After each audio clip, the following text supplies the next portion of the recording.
Hello বন্ধুরা, আমি Debolina Norway থেকে কাম অ্যান্ড ক্রেজিজ ওয়ার্ল্ড চ্যানেলে তোমাদের একটা ছোট্ট নতুন ভিডিওতে জানাই সুস্বাগতম।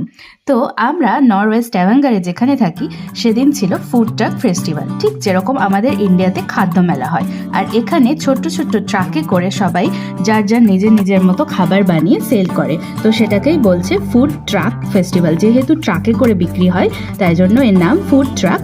অ্যান্ড যেহেতু এটা একটা মেলার মতো তাই এটাকে এরা ফেস্টিভ্যাল বলে। তো এখানে বিভিন্ন ধরনের বিভিন্ন দেশের বিভিন্ন টাইপের খাবারের ট্রাক ছিল। আমরা সবটাই ঘুরে ঘুরে দেখছিলাম। তারপর দেখছিলাম প্রচুর দাম এখানে, খুব স্বাভাবিক।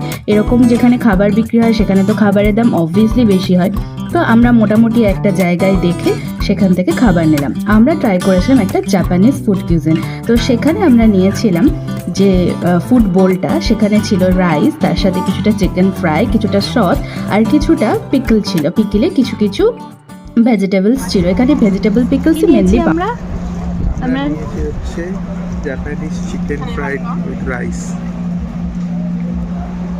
খেয়ে দেখো কেমন। এই বোলটার দাম ছিল 240 নক, যেটা INR-এ প্রায় 1920 রুপিস।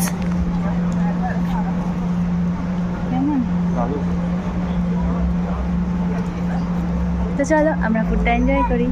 টাটা।